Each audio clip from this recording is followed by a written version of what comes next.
예, 저는 오늘 우리가 읽었던 마가복음 9장 14절로 29절의 말씀을 가지고 기도 외에 다른 것으로는 이라는 제목으로 함께 하나님 말씀 은혜를 나누도록 하겠습니다. 예수님께서 12명의 제자들 가운데서 베드로와 야고보 그리고 요한 3명만을 데리시고 이제 변화산에 올라가셔서 하나님의 은혜를 받으시고 변화되는 그런 과정을 또 경험하시고 그리고 산에서 내려왔을 때 오늘 우리가 읽었던 마가복음 9장의 상황이 이제 이렇게 장면이 연출되는 것입니다. 오늘 보면 제 9장 14절에 이에 그들이 여기서 예수님과 3명의 제자들이겠죠. 제자들, 여기서 제자들은 나머지 9명의 제자들이겠죠. 제자들이 이제 돌아와서 보니 어떤 일이 벌어졌습니까? 큰 무리가 그들을 둘러쌌다. 9명의 제자들을 큰 무리가 둘러싸고 있다는 거예요. 그런데 서기관들이 그들과 더불어 변론하고 있더라. 이렇게 되어 있습니다. 그래서 15절 말씀에 보니까 온 무리가 곧 예수를 보고 매우 놀라며 달려와 문안했다. 굉장히 반가웠던 것 같아요. 이제 제자들과 그 모든 무리가 예수님 왜 반가웠을까? 계속해서 우리 16절의 말씀을 보면요, 이제 예수님께서 물으시죠. 너희가 무엇을 그들과 변론하느냐 물어보십니다. 무슨 얘기하고 있었어? 변론이라는 거는 논쟁이 될 수도 있고요.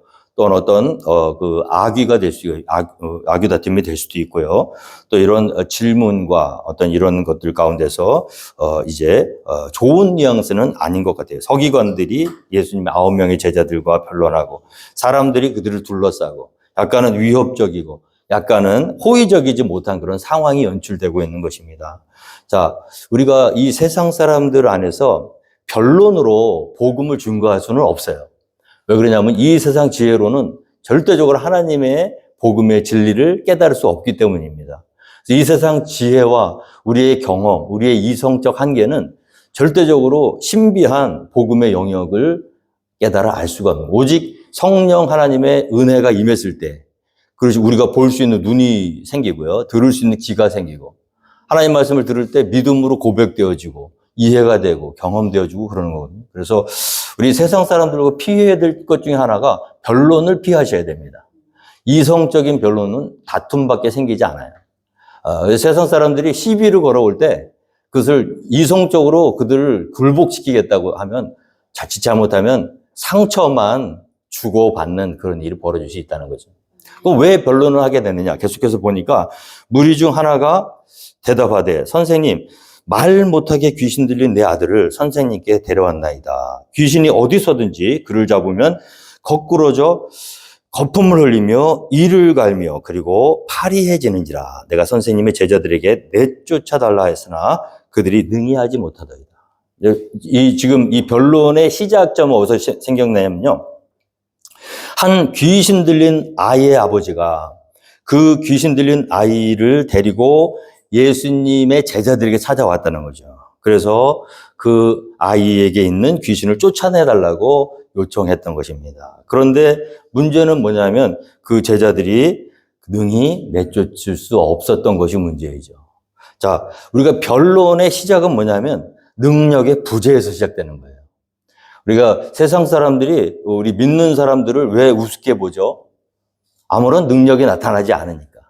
지금 이 아이의 아버지는 참으로 지푸라기라도 짚고 싶은 심정이에요. 왜냐하면 그 아이가 당하는 고통을 어렸을 때부터 옆에서 지켜보면서 그 부모로서 얼마나 마음이 아팠겠어요. 오늘 이 아이가 어떤 고통이 있었습니까? 말을 못했어요. 또 듣지도 못했어요. 그 이유는 무엇입니까? 그 아이를 사로잡고 있는 귀신의 세력이 있었다는 거죠. 여러분, 귀신은 분명히 지금도 존재합니다. 마귀의 사탄의 조물락이라고 보시면 돼요. 근데 이 귀신이 하는 역할은 뭐냐면 한 사람의 영혼을 피폐시키는데, 한 사람의 인생을 망가뜨리는데, 도적이 온 것은 분명한 목적이 있죠. 도둑질하러 왔습니다. 그리고 죽이려고 왔어요. 그리고 멸망시키는, 마귀의 목적이에요. 한 사람에게 마귀가 들어가서 잘 살고 있던 그 인생을 망가뜨리고요, 자기 마음대로 누리며 행복하게 살아야 되는 한 명의 인생, 그 어린아이의 인생을 완전히 자기 마음대로 살 수 없도록. 오늘 보니까 참 너무 기가 막힌 게요, 귀신이 어디서든지 그를 잡으면 거꾸로져 거품을 흘리고 이를 갈며 그리고 파리해지는지라. 이것은 분명히 하나님께서 자기의 형상대로 인간을 창조하시고 너는 생육하고 번성하라. 생육하고 번성하라. 모든 만물을 너에게 주노니 네가 누려라. 즐겁고 기쁘고 권위를 가지고 권세를 가지고 모든 동물들을 한 쌍씩 아담 앞으로 데리고 와서 하나님이 흐뭇한 모습으로 아마 팔짱을 끼셨는지 안 끼셨는지 모르겠지만 옆에서 지켜보고 계셨거든요. 아담이 뭐라고 부르는지.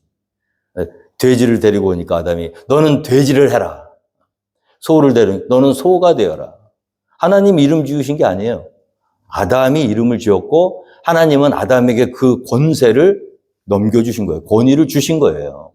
그래서 인간은요, 하나님의 형상을 창조된 인간은 모든 만물을 다스릴 수 있는 권세가 있는지 믿으시기 바랍니다. 그래서 동물과는 원숭이가 진화가 되어서 인간이 된 게 아니에요. 인간은 처음부터 인간이었습니다. 그래서 그 인간에게 하나님이 권위를 주시고 다스리고 모든 만물 가운데 누리고 생육하고 번성해서 땅에 충만하도록 마음껏 자유롭게 살도록 지으셨는데 하나님의 말씀을 어기고 죄를 지음으로 말미암아 죄악의 권세가 사망의 권세가 인간을 사로잡게 되는 순간 어떤 일이 벌어졌습니까? 귀신의 손 아래에 노란할 수밖에 없는 존재가 되었다는 거예요. 그래서 악한 영이요, 이 아이가 어디서든지 귀신이 그를 사로잡으면 거꾸로져 거품을 흘리고 이를 갈고 파리해져 가고. 자, 나는 행복하게 살고 싶거든요. 나는 편안하고 싶거든요. 나는 건강하고 싶거든요. 그런데 이 약한 귀신이 우리의 모든 행복과 우리의 모든 누릴 수 있는 권세를 그 사로잡아서 자기 마음대로 망가뜨리는.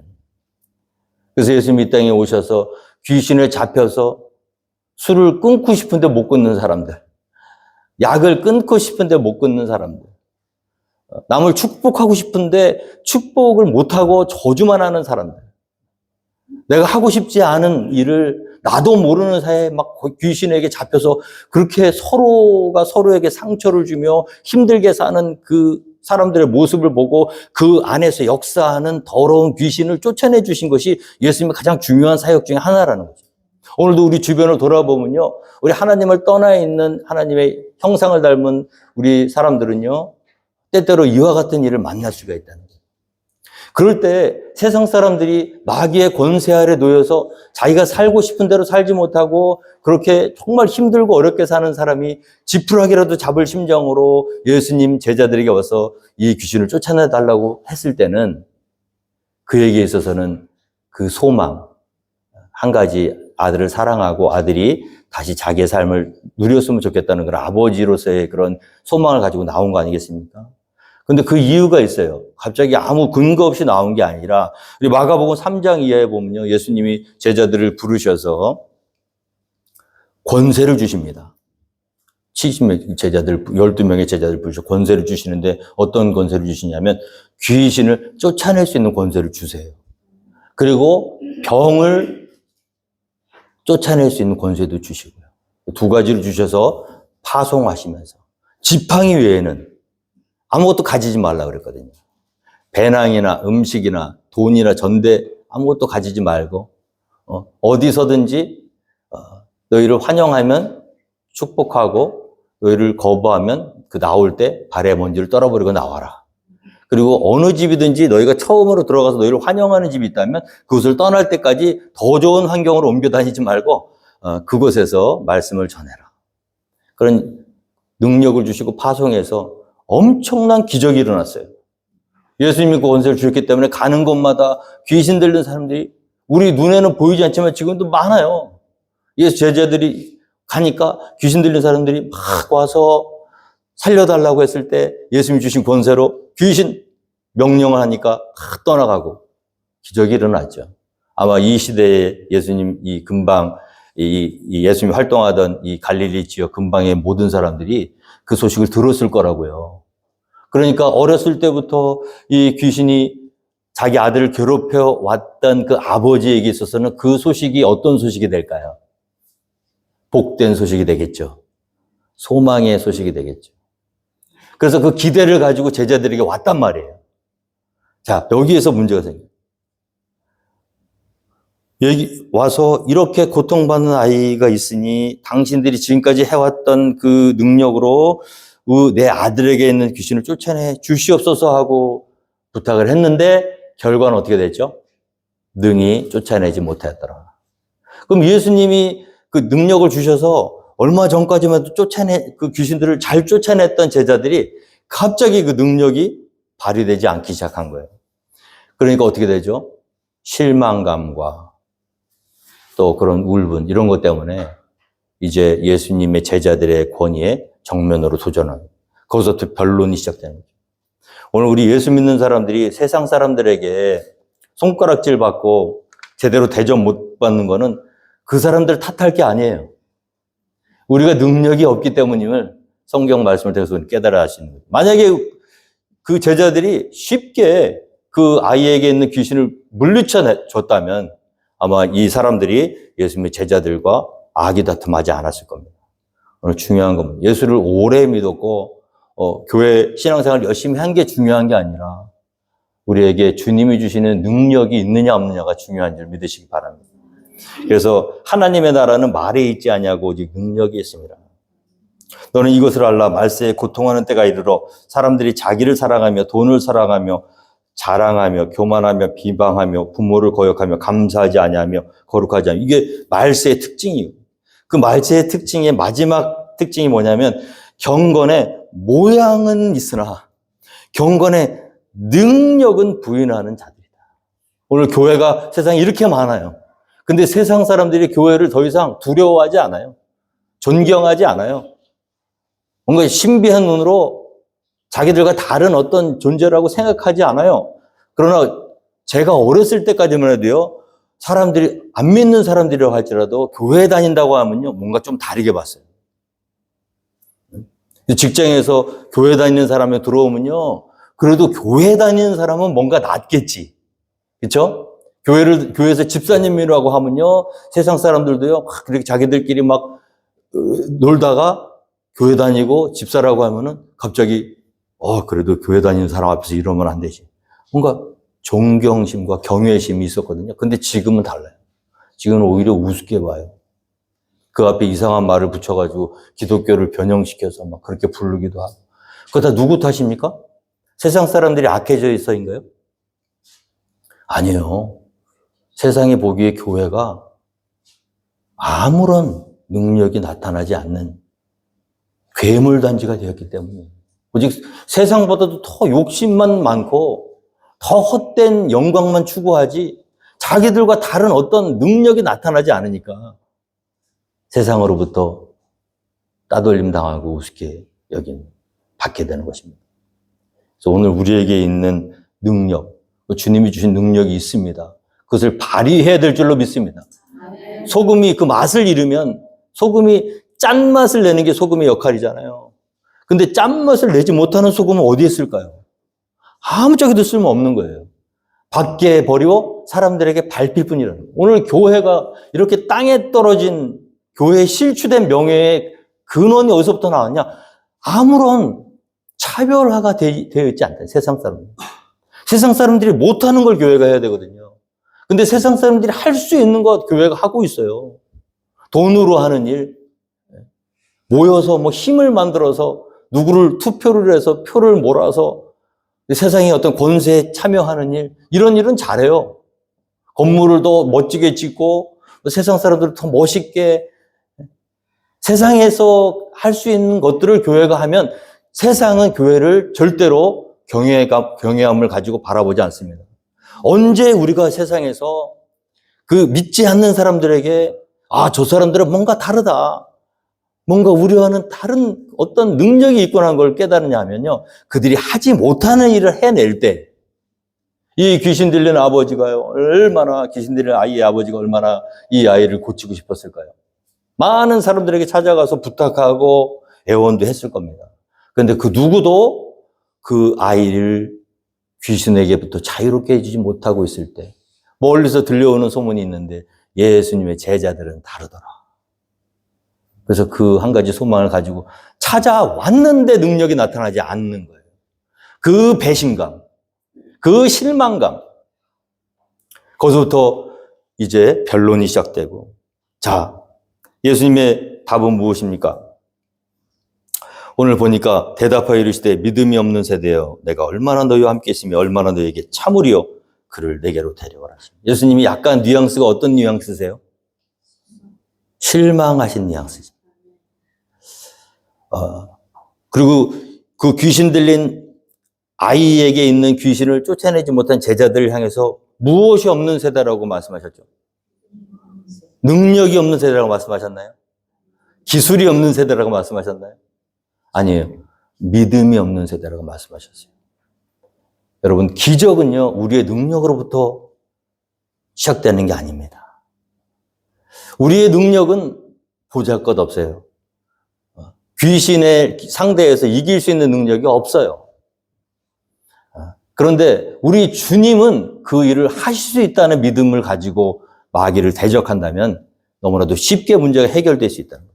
그렇다면 이 제자들이 지금 그 문제를 해결하지 못한 이유는 무엇이었냐면 제자들이 못 배웠고 무식하고 능력이 없고 모자라서가 아니라 그 전능하신 주님의 능력을 전적으로 의지하고 믿지 못했기 때문이라는 거예요. 오늘 이 시대의 교회가요, 세상 사람들로 하여금 자, 너희들과 우리가 다르다라는 어떤 모습을 보여주기 위해서 우리에게 무엇이 필요하냐면 믿음이 필요한 거예요. 우리가 실력을 길러서는요, 한계가 있어요. 실력으로 해결될 문제는 굳이 교회가 나서지 않아도 됩니다. 그래서 여러분, 세상 사람들은요, 자기의 목표를 이루기 위해서 더 열심히 노력하고 더 열심히 실력을 갈고 닦아요. 교회는 그들을 따라갈 수가 없어요. 교회는 세상을 이길 수 없어요. 그러나 세상이 죽었다 깨어나도 하지 못하는 일을 교회는 할 수가 있다는 거예요. 그게 무슨 일이냐? 믿음으로 비롯된 능력. 그래서 여러분, 우리가 많이 배우지도 못했고 유력한 자도 없고 능력 있는 자도 없는데 우리에게 있는 게 뭐예요? 우리 예수 그리스도를 믿는 믿음. 나는 할 수 없지만 그분은 할 수 있다는 그 믿음. 그 믿음을 가지고 세상 사람들 앞에 기적을 일으키고 변화를 일으키고, 그래서 그 사람들이 우습게 봤던 사람들인데, 야, 이것은 도저히 하나님이 아니시면 할 수 없는 거예요. 병은요, 의사들도 고쳐요. 그러나 병을 고쳤다고 해도 육신의 병은 고칠 수 있을지 몰라도 영혼의 병은 고칠 수 있어요. 돈으로 할 수 있는 일이 있고 돈으로 할 수 없는 일이 있잖아요. 좋은 침대는 살 수 있죠. 물침대인가요? 물침대 옛날 건가요? 죄송합니다. 그러면 바꿀게요. 그러면 그 돌침대.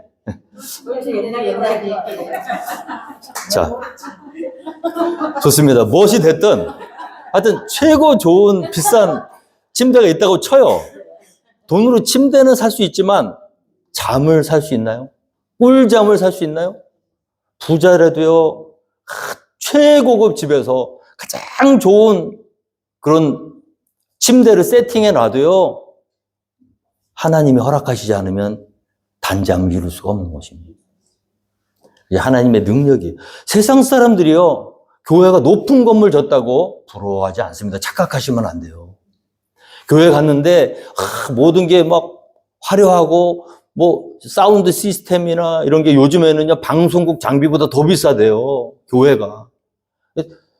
쓰고 남는 돈이 어마어마하게 많으니까 카메라를 하나 달고요, 베이스 기타를 하나 사도요, 몇 천만 원, 몇 억짜리를 사고 음향 시스템이 방송국 장비 더 좋은 시대가 되었어요.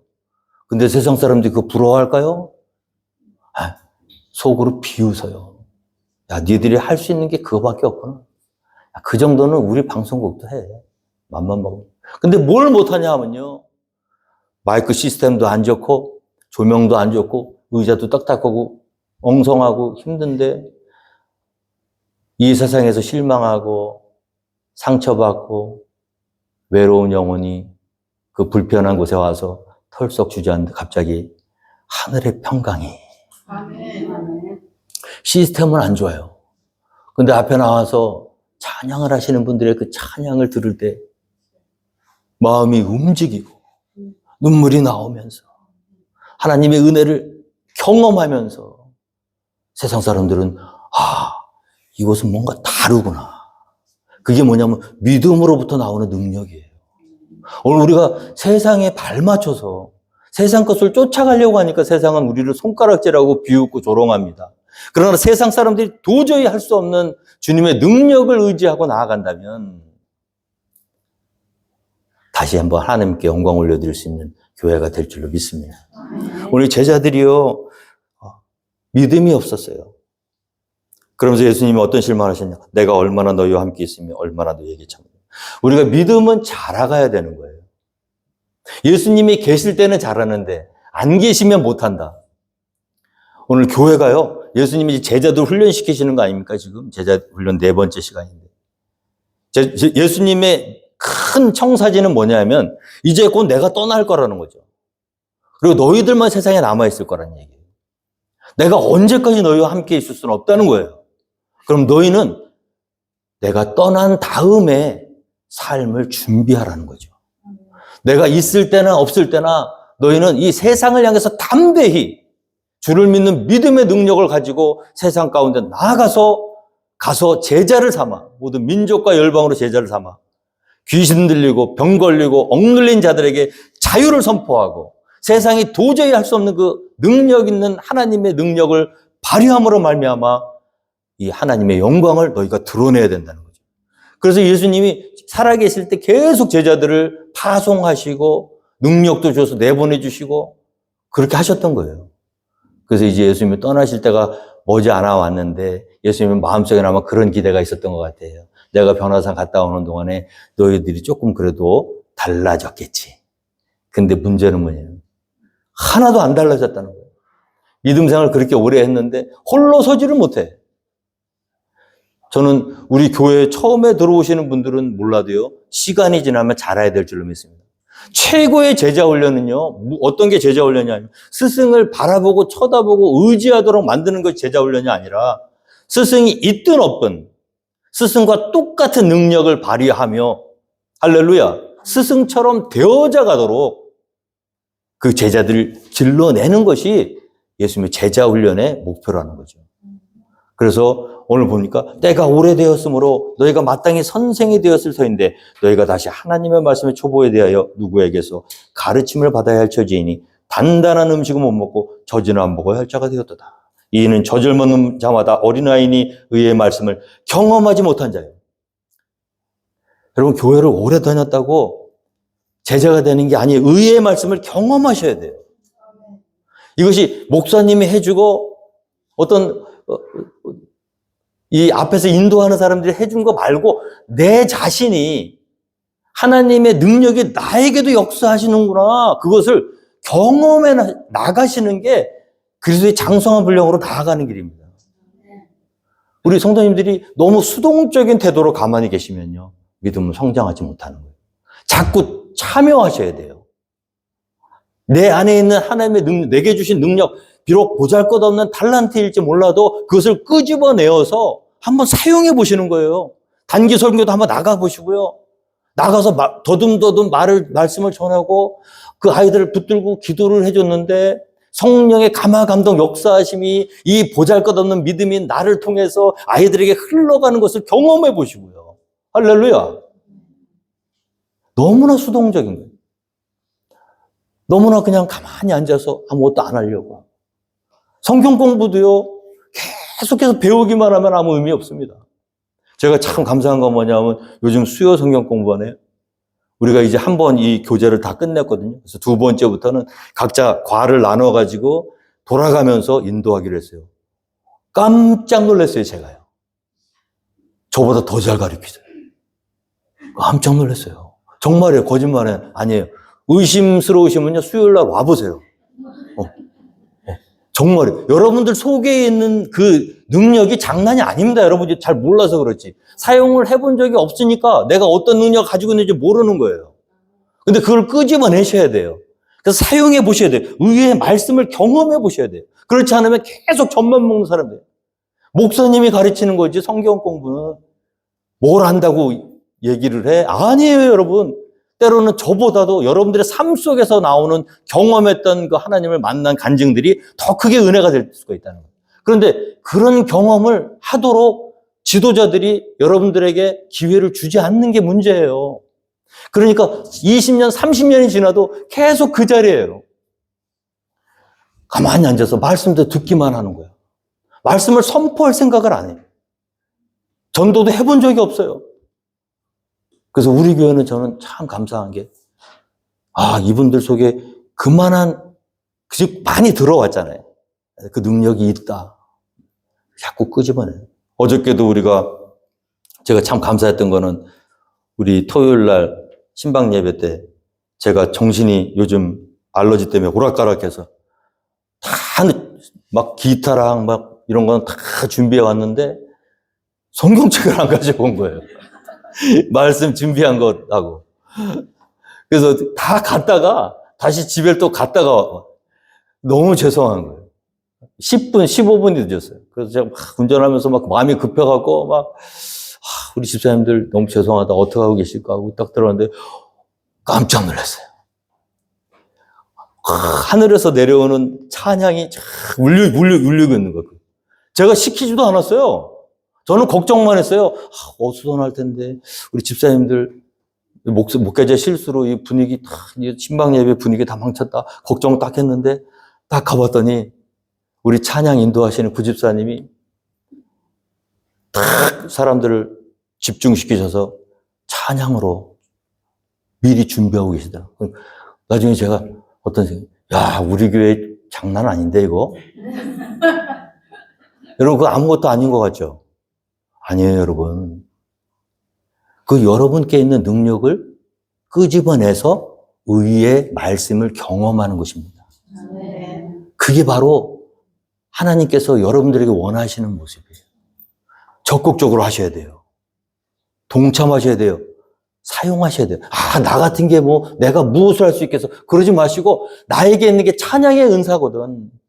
그 위기의 순간에 목사님도 없는데, 목사 올 때만 기다리는 게 아니라, 우리에게 하나님의 능력을 주셨고, 하나님이 내게 은사를 주셨는데, 못할 게 뭐가 있어요? 단기 선교를 가도, 하나님 주눅 들고 뒤로 빠지는 게 아니라, 하나님 내게 능력 주셨으니, 미숙하지만 떠듬떠듬이지만 예수 그리스도 증거할 때 아이들이 더 잘 듣고 변화되고 막 기적이 일어나고 이걸 의의 말씀을 경험해 보셔야 된다는 거예요. 그래서 이 경험이 없으면 어떻게 됩니까? 단단한 음식은 장성한 자의 것이니 그들은 지각을 사용으로 연단을 받아 선악을 분별하는 자. 저는 참 너무 감사합니다. 우리 교회가 이렇게 잘 자라고 한 분 한 분 본인에게 있는 탤런트를 사장시키고 묻어두지 않고 자꾸 끄집어내서 경험하는 사람. 우리 제자들은요, 예수님이 그렇게 때가 오래되었으니까 너희가 마땅히 선상이 되었을 텐데 아직도 그렇게 믿음이 없어서 나 내려올 때만 기다리고 있느냐. 오늘 말씀해 보니까 온 무리가 곧 예수를 보고 매우 놀라며 달려와 문안했다. 여러분 예수님 너무 기다리지 마세요. 목사 너무 기다리지 마세요. 목 빠지게 기다리지 마세요. 여러분들에게 능력이 있다는 걸 잊지 마세요. 위기의 순간에는요, 하나님이 내게 주신 능력을 사용하세요. 목사님이 오시면 문제가 해결되는 게 아니에요. 어제 같은 경우도 목사님이 있든 없든 여러분들끼리 찬양하면서 하나님 안에서 은혜를 나누면 마귀가요, 공격할 방법이 없죠. 자, 이 제자들은 주님만 목 빠지게 기다려요. 어느 때까지 내가 너희와 함께 있고 어느 때까지 너희의 믿음 없는 것을 참아야 되겠느냐? 아니 그렇게 내가 얘기를 하고 보여줬는데도 아직도 그렇게 믿음이 없느냐? 여러분 믿음은요 영적 시험이 올 때 드러나게 되는 거예요. 그때 다른 사람을 위하지 마세요. 내게 하나님이 주신 능력이 있다는 것을 잊지 마시고 그래서 끄집어내서 사용하시면 내 신앙이 커집니다. 그게 뭐예요? 장성한 자의 분량으로 가는 거예요. 그러니까 어린아이들만 잔뜩 있는 교회는 사람들이 많아도 한 사람만 바라봐. 근데 그 사람이 넘어지면 다 넘어지는 거예요. 우리 예수님은 제자 훈련을 그렇게 시키지 않으셨어요. 그게 예수님의 목적이 아니에요. 너희들은 나만 주구장창 바라봐라. 나 없으면 아무것도 할 생각하지 마라. 그게 아니라 내가 있든 없든 너희가 스스로 위기를 이기고 문제를 해결할 수 있는 그런 모습이 나는 너에게 되기를 원한다는 거죠. 그래서 그 자라가는 교회. 우리 교회가 작지만 여러분 한 분 한 분이 성숙한 제자의 모습을 보인다면 기적이 일어나는 겁니다. 여긴 전부 장교들만 앉아 있는 것 같아요. 제가 보기에는. 일당백이에요. 자, 그래서 예수님이 얼마나 그 아이의 아버지의 마음은 아팠고 간절했을까요? 예수님이 그런 거 절대로 지나치지 못하잖아요. 자신 있게 말씀하시죠. 그를 내게로 데려오라. 여러분, 어떤 사람이 문제가 있는데 우리 찾아왔을 때 나한테 그러지 마세요. 피하지 마세요. 기도 제목 가지고 왔는데 나한테 얘기하지 마세요. 나는 힘 없어요. 그러지 마세요. 그래, 무슨 문제가 있든 데려와라. 내가 해결해 줄게. 내가 하는 게 아니에요. 우리 주님께서 하시는 거지. 당당하게. 세상 사람들이 오죽했으면은 교회까지 왔겠어요. 오죽했으면은 목사한테 기도 부탁을 하겠어요. 거절하지 마세요. 데려와. 내가 해결해 줄게. 이 정도의 모습은 돼야 되지 않겠습니까? 막 누가 저 멀리서 오면 나한테 무슨 부탁할까 봐 막 숨어다니고 그러는 게 아니에요. 문제가 있으면 다 내게로 오라. 수고하고 무거운 짐진 자들아 다 내게로 오라. 내가 너희를 쉬게 하리라. 예수님이 그러셨잖아요. 귀신 그거 아무것도 아니거든요. 마귀 그거 아무것도 아니에요. 무서워하니까 더 재밌어 하는 거지. 마귀를 대적해 보세요. 이제 어떤 일이 벌어집니까? 이에 데리고 오니 귀신이 예수를 보고 곧 그 아이로 심히 경련을 일으키게 하는지라. 여러분 보세요. 예수의 영과 귀신의 영은 절대로 하나가 될 수 없습니다. 지금 이 세상 가운데 있는 많은 귀신의 영이 제대로 성령 받은 사람 앞에 오게 되면 어떤 일이 벌어지냐면 곧 그 아이로 심히 경련을 일으키게 하는지라 그가 땅에 엎드러져 구르며 거품을 흘리다. 더러운 귀신의 영이 거룩하신 하나님의 아들의 영과 만나면 반응하게 되어 있는 거예요. 근데 여러분 보세요. 아무런 반응을 하지 않는다. 그럼 무엇이 문제일까요? 둘 중에 하나는 가짜라는 거죠. 요즘 한국에 그렇게 점 보는 크리스찬이 많대요. 참 기가 막힐 일입니다. 교회 집사님들이, 교회 성도님들이 점집을 그렇게 잘 다닌다는 거예요. 근데 또 희한하게 점괘가 그렇게 잘 나오는데. 그럼 뭐예요? 둘 중에 하나는 가짜라는 거예요. 그리스도와 벨리알이 어찌 조화되며 믿는 자와 믿지 않는 자가 어찌 상관하며 의와 불법이 어찌 함께하며 빛과 어둠이 어찌 사귀겠느냐. 우리가 참 빛 대신 예수 그리스도의 영을 소유하고 있다면 더러운 귀신은 우리를 보자마자 즐겁해야 되는 거예요. 근데 너무 친해. 무당이 앉아있는데 집사님 쑥 들어오는데 잘 왔어 김 집사. 왜 이제 왔어? 그 예수님의 영일까요? 어떤 목사님이 참 재밌는 간증을 하시는데 어렸을 때 주일학교 다니는데 동네에서 굿이 열렸대요. 그래서 굿 구경을 하러 갔대요. 한참 무당이 막 널뛰다가 막 그러다가 갑자기 자기 있는 쪽 탁 보더니 자기 친구랑 같이 갔는데 그 친구가 그 자기가 다니는 교회 목사님 아들이었대. 무당이 막 자기들한테 오더니 너 목사 아들이지? 그러더래. 자기 친구 보러. 그래서 왜 그러세요? 그러니까 너 가. 너 때문에 점괘가 안 나와. 그러더래. 이 무당 용한 무당이다.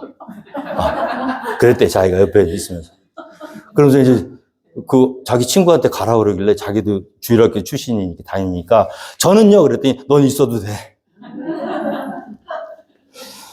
무당이 너는 있어도 돼. 그러면 그게 칭찬일까요? 당신 있으면 내가 점괘가 안 나와. 그래야 칭찬이죠. 어떻게 그리스도와 벨리알이 하나가 될 수 있고 조화를 이룹니까? 오늘 우리 교회가 세상 사람들에게 인정받지 못하는 이유는요. 세상에 있는 악한 양과 너무 잘 어울려요. 아무런 충돌이 일어나지 않아요. 돈이면 돈, 명예면 명예. 이 세상에서 추구하는 모든 것들이 교회 안에 너무 깊숙하게 들어와 있고요. 아무도 반대하고 충돌하는 일이 벌어지지 않는 거예요. 우리 초대교회에서는 달랐습니다. 예수님 보자마자 그 귀신이 곧 힘이 경련이 거품을 엎드려 발악을 하는 거지 뭐. 다윗의 자손 예수여, 당신과 우리 사이가 무슨 상관이 있나이까? 귀신이 알아보잖아요. 귀신이 알아봐야 되는데 문제는 내가 예수 믿는 사람인지 성령을 소유한 사람인지 귀신이 몰라. 그렇다면 누구 잘못일까요? 오늘 우리가 구별돼야 될 줄로 믿습니다. 여러분들이 어디를 가든지 어떤 공동체, 어떤 죄악이 난무하는 곳에 들어가든지 여러분들의 얼굴에는 환한 빛의 광채가 나셔야 돼요. 그래서 사람들이 나쁜 짓 하려고 할 때, 당신 좀 안 왔으면 좋겠어. 당신은 좀 없었으면 좋겠어. 그래야지. 우리 같이 합시다. 재밌네. 그러면 안 된다는 거죠. 오늘 예수님 보고 엎드려져 구펑 흘리며 고생한, 예수께서 그 아버지가 물으시되 언제부터 이렇게 되었냐 하시니 이르되 어릴 때부터는이다. 귀신이 그를 죽이려고 불과 물에 자주 던졌나이다. 그러나 무엇을 하실 수 있거든 우리를 불쌍히 여기서 도와줘. 얼마나 간절했을까요? 오늘 이 세상 사람들도요, 주님을 향한 세상에서 해결할 수 없는 그 문제가 그들에게 덮쳐올 때 주님 앞에 나와서 이 간절한 마음으로 도움을 구하는 그 장면을 우리가 떠올릴 필요가 있다. 예수께서 이르시되 할 수 있거든이 무슨 말이냐? 믿는 자에게는 능히 하지 못할 일이 없느니라. 우리 믿음을요, 여러분들 너무 적게 보시는 것 같아. 믿는 자에게는 능히 하지 못할 일이 없다고 하셨잖아요. 믿으면 어떤 일이 벌어집니까? 기적이 일어나는 것을 믿으셔야 돼요. 우리의 능력이 아니에요. 그러나 우리가 주님의 능력을 의지하고 그 능력을 믿으면 능히 하지 못할 일을 주께서 해내신다. 자, 창세기 18장에 보면요, 여호와께서 아브라함에게 이르시되 사라가 왜 웃으며 이르기를 내가 늙었거늘 어떻게 아들을 낳으리냐. 여호와께서 능하지 못한 일이 있겠느냐. 기한이 이를 때 내가 내게로 돌아오리니 사라에게 아들이 있어요. 사라 나이가 90세예요. 경수가 끊어졌어요. 생리가 여성의 생리가 있어야 난자가 만들어지고 의학적으로 생리학적으로 잉태하게 되는 건데 이미 폐경이 지나서 훨씬 지났다고요. 그런데 갑자기 하나님의 사자가 나와서 명년 이맘때에 네가 아들을 낳을 것이다 그러니까 사라가 속으로 웃었거든. 여호와께서 아브라함에게 사라가 왜 웃느냐? 여호와께 능하지 못한 일이 있겠느냐? 기한이 이를 때에 사라가 아들을 낳을 것이다. 여러분, 동정녀가 아기를 낳을 수 있나요? 모세가 이르되 나와 함께하는 이 백성의 보행자가 60만 명이었는데 주의 말씀이 한 달 동안 고기를 주어 먹겠다 하시오니 그들을 위하여 양떼와 소떼를 잡은들 조카오며 바다의 모든 고기를 모은들 조카. 이스라엘 백성들이 출애굽해서요 광야에 나왔는데 먹을 거 없고 배가 고프니까 원망을 하니까 하나님이 반석에서 물을 내시고 하늘에서 만나를 내려주시고 그걸 먹다가 어떤 컴플레인이 났냐 하면 우리가 맨날 이 가시 같은 과자 부스러기 같은 이 만나만 먹고 어떻게 사냐. 애굽에 있을 때는 양고기도 먹고 소고기도 먹고 치킨도 먹고 참외도 먹고 디저트로 수박도 먹고 막 그랬는데 막 불평과 원망을 했어요. 고기 먹고 싶다는 거예요. 그러니까 하나님 어떻게 하십니까? 내가 하루나 이틀뿐이 아니라 한 달 내내 그 고기 냄새도 맡기 싫을 정도로 너에게 고기를 주겠다. 화가 나셨어요. 그거 모세가 하는 얘기예요. 모세가 이르되 나와 함께하는 이 백성의 보행자가 60만 명이었는데 주의 말씀이 한 달 동안 고기를 주어 먹겠다 하시오니 그들을 위하여 양떼와 소떼를 잡은들 조카오며 바다의 모든 고기를 모은들 조카오리까. 지금 여기가 광야 아니에요. 양떼 소떼가 어디 있고 바다가 어디 있어. 근데 이 60만 명이 넘는 이 사람들을 한 달 동안 고기를 먹게 하신다고요? 하나님 그럴 수가 있겠습니까? 여러분, 우리가 인생을 살면서 우리가 할 수 있는 일보다는 할 수 없는 일이 더 많아요. 여러분, 우리 하나님께서는 할 수 없는 일이 없는 줄 믿으시기 바랍니다. 하나님 뭐라고 하시면요, 여호와께서 모세에게 이르시되 여호와의 손이 짧으냐? 내가 이제 내 말이 내게 응하는 여부를 보리라. 어떻게 됐어요? 메추라기 때가 바람에 불려서 쌓이기 시작하는데 한 달 동안 먹고 나중에 너무 냄새가 막기수 토할 정도로 먹었어요. 그리고 그 불평했던 사람들은 다 광야에서 죽었습니다. 여러분, 하나님의 능력을 의심하지 마십시오. 우리의 이성, 우리의 경험, 과학적 사실에 반대된다고 해서 천지 만물을 창조하신 하나님의 능력을 우습게 여기고 여호와께는 능치 못할 일이 없다. 우리가 할 수 있는 게 아니에요. 할 수 있거든이 무슨 말이냐? 믿는 자에게는 능히 하지 못할 일이 없느니라. 바다가 갈라지고 그 사이에 길이 나고요. 여호와의 손이 여호와여. 자, 이와 같은 구원의 메시지를 들으니까 자, 다른 사람들은요, 아마 의심하는 사람도 있었을 거야. 콧방에 끼는 사람들이. 근데 참 우리 이 본문 말씀에서 보는 이 아이의 아버지가 참 복된 사람이에요. 왜냐하면 그에게는 큰 문제가 있었거든요. 근데 그 문제가 자기의 힘으로 해결할 수 없는 문제였어요. 그 누구도 이 문제를 해결할 수가 없는데 지금 방금 주님이 하신 말씀은 그 문제도 해결해 주실 수 있다는 메시지예요. 그러니까 우리가 언제 믿음이 생기냐 하면요, 아무 문제가 없을 때는 믿음이 생기지 않습니다. 나에게 해결할 수 없는 문제가 딱 다가왔을 때 이 문제를 어떻게 하나, 이제 나는 큰일 났다 하고 절망하고 좌절하고 있을 때 복음의 메시지가 들리는 거예요. 걱정하지 마. 내가 해결해 줄게. 네가 믿는다면 능히 하지 못할 일이 없을 거야.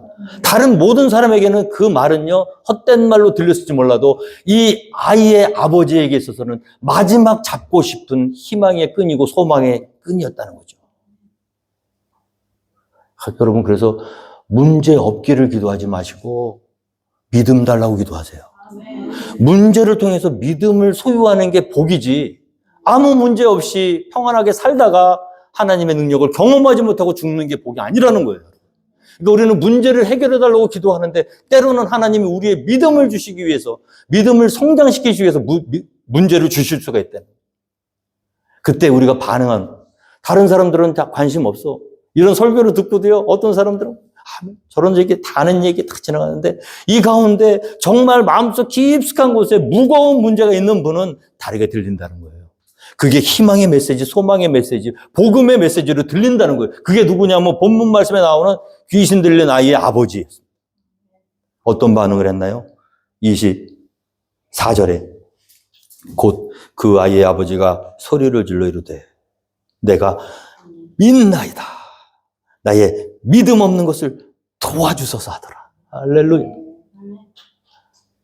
이 아이에게 있어서, 이 아이의 아버지에게 있어서는요, 예수님의 그 말씀, 할 수 있거든이 무슨 말이냐, 믿는 자들에게 능히 하지 못할 일이 없느니라 하시는 이 말씀이 복음이었습니다.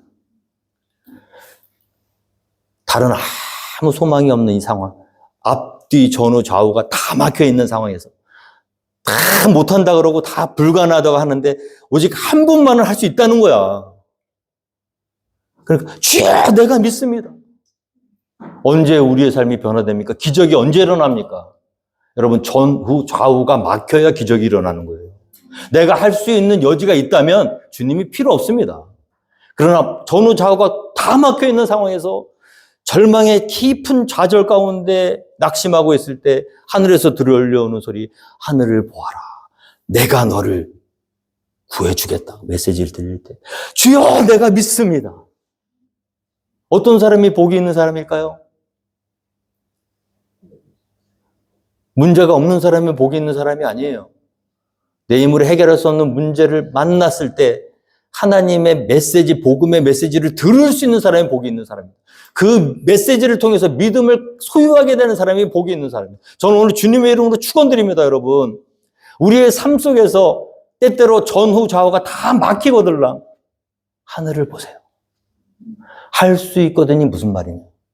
믿는 자에게는 능히 하지 못할 일이 없느니라. 여러분, 이 말씀을 의의 말씀으로 경험하게 되는 여러분 모두가 되기를 주님으로 축원드립니다.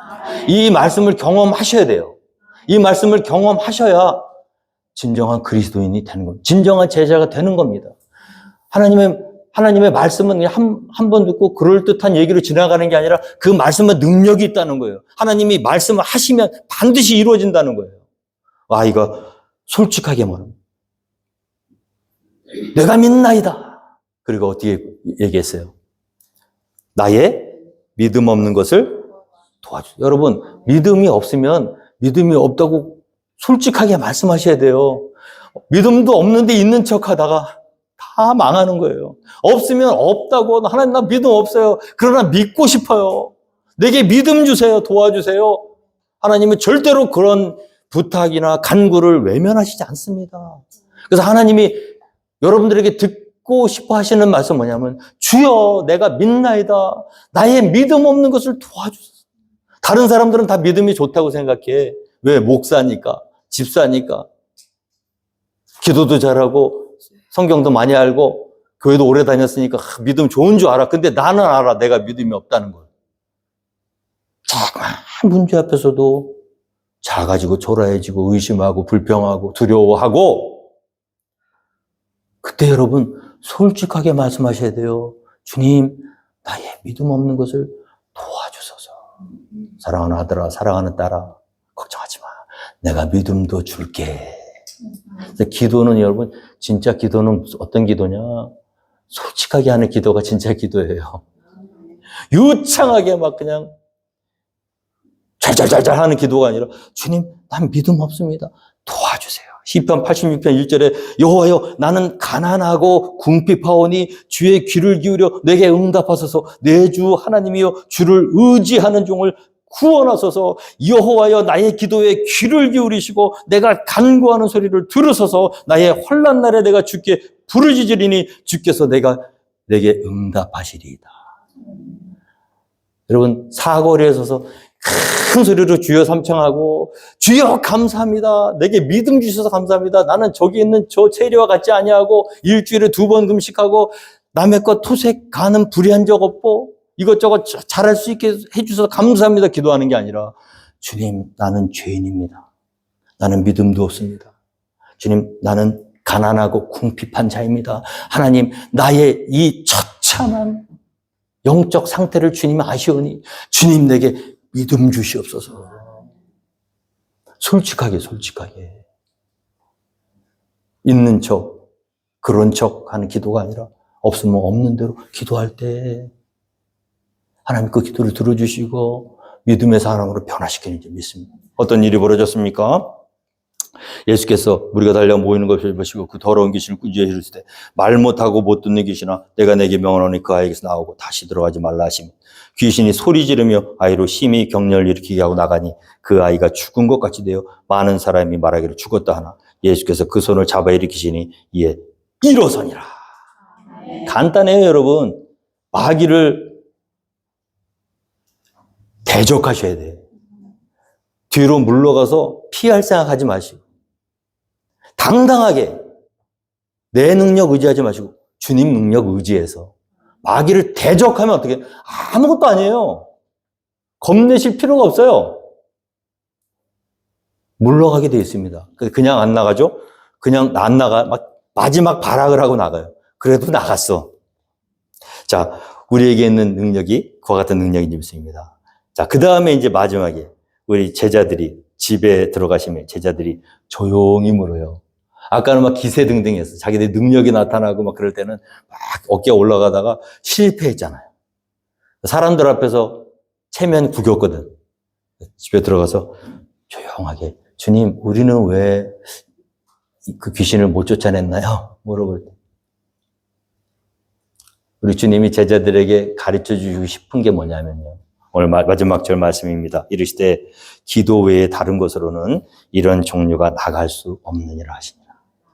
여러분, 주님께서 제자들에게 마지막 레슨을 주신 겁니다. 너희 기도해야 돼. 기도라는 게 뭐예요? 간구하는 거예요.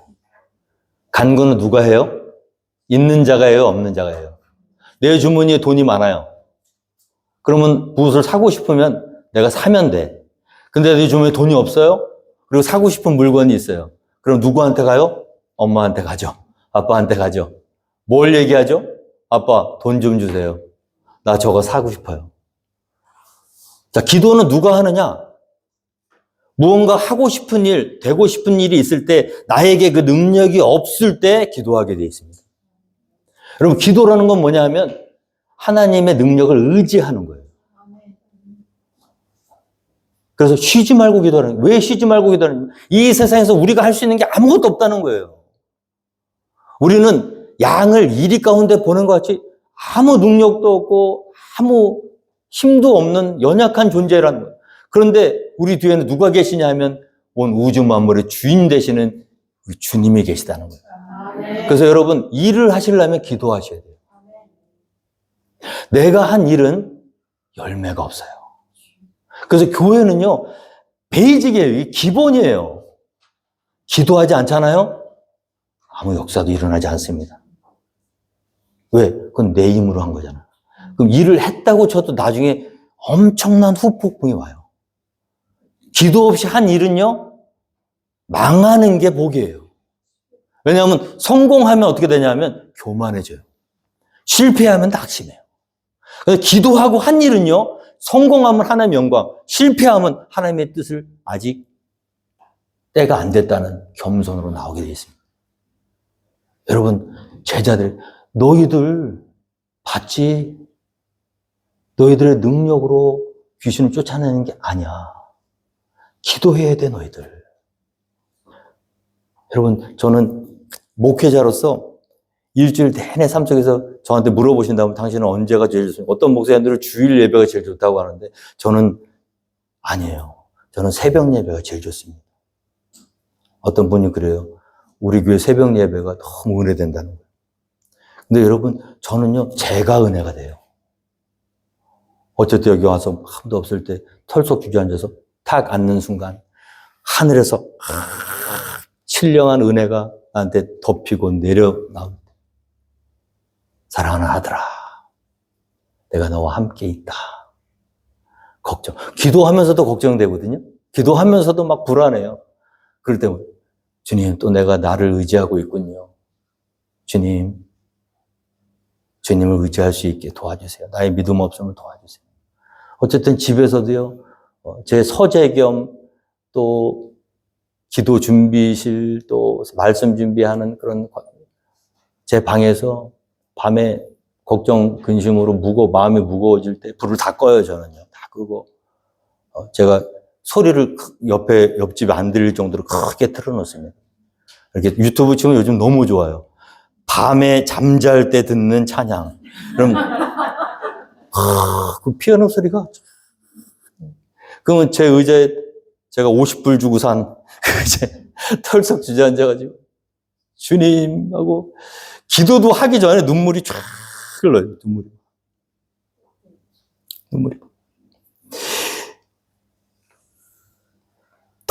너무너무 감사한 거예요. 기도의 맛을 알게 해주신 하나님의 은혜. 우리 신앙생활에 뭐가 있어요, 사실. 만나서 웃고 떠들고 먹고 예배하고 찬양하는 거 다 좋지만 하나님과 더불어 조용한 밀실에서 그 하늘로부터 내려오는 그 강 같은 평안, 기쁨, 그 모든 두려움이 다 없어지고 근심, 걱정이 다 사라지고요. 제가 제 짧은 삶 속에서 가장 잘한 거는 결혼 잘한 것 같아요.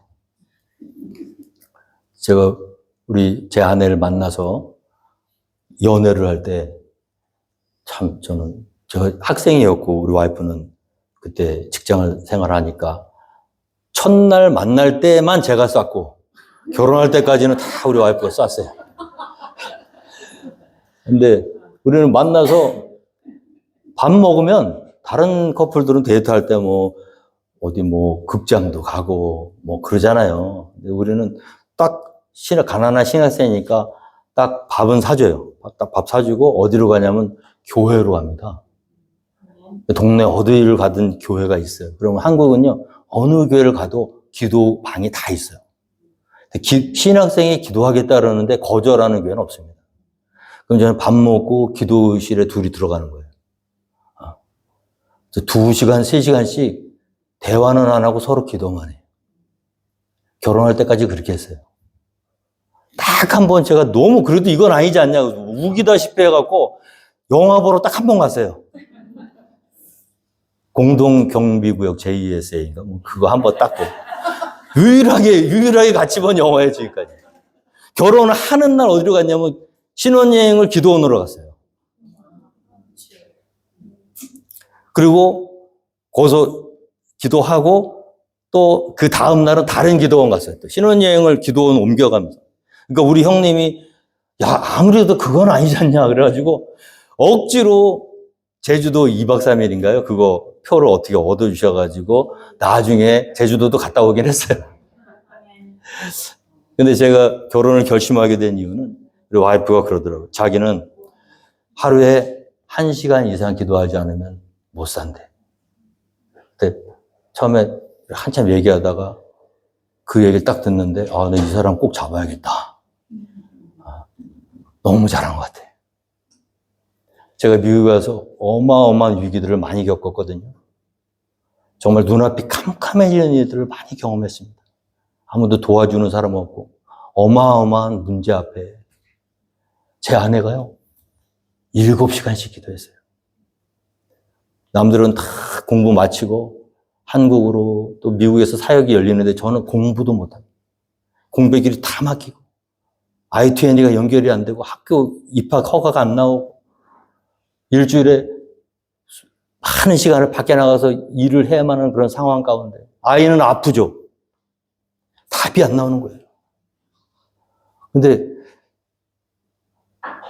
우리 와이프는요, 그때 자기가 한 말을 지키더라고요, 집에서. 7시간씩. 세상 사람들에게 아쉬운 소리하고 뛰어다니지 않고 그 어려운 상황 가운데서 기도하더라고요. 참 놀라운 게 장모님이 오셨어요.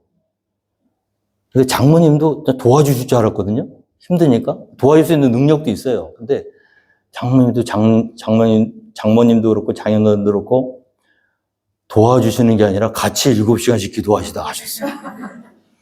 야, 전 나중에, 그때는 약간 섭섭한 마음이 있었는데, 나중에요. 제가 지금의 나의 목회적 삶을 이렇게 돌아보니까, 야, 우리 장인어른 장모님 참 믿음의 뿌리가 그 할머니 때부터 제가 인사를 딱 갔는데 할머니 방 문을 딱 여는데 무릎이 저절로 꿇려지더라고요. 기도하는 집이었어요. 저는 우리 교회가 기도하는 교회가 되기를 주님으로 축원드립니다. 여러분 각자가 지금 우리가 이렇게 평안을 누리고 믿음의 공동체 속에서 하나님께 은혜를 받을 수 있는 일은 누군가 기도했기 때문이에요. 우리가 새벽에 나와서 하나님을 의지하고 믿고 기도했으니까 귀신의 세력들이 우리의 교회를 건드리지 못하고 위기가 있어도 이겨나가고요. 어려움이 있어도 이겨나가고. 가나안 농건학교 김용기 장로님 방에 딱 들어가면 그 앞에 탁 조국이여 안심하라. 내가 기도한다는 거지. 여러분, 클락스비에 안심하라. 포캠블 한인침례교회가 새벽마다 기도하고 있다. 그럼 한 번만 좀 나와보세요. 딱 한 번 좀 부탁드려요. 새벽 예배에 한 번만 나와보세요. 딱 나오시면 하나님 은혜를 주실 거야. 그 압도적인 은혜, 하늘에서 내려오는 강 같은 평안. 신세계, 새로운 세계가 열릴 거예요. 주님은 그 기도의 능력을 제자들에게 가르쳐 주고 싶었던 거예요. 일하시고 싶잖아요. 일을 하셔야 되잖아요. 기도부터 하셔야 돼요. 기도 외에는 이런 종류가 나간 일이 없느냐. 우리의 적들은 절대로 약하지 않습니다. 그 적을 상대해서 어떻게 이기실 거예요? 무릎으로 기도함으로 승리하게 되는 저와 여러분 우리 교회가 되기를 주님으로 축원드리겠습니다. 다 함께 자리에서 일어나셔서 찬송가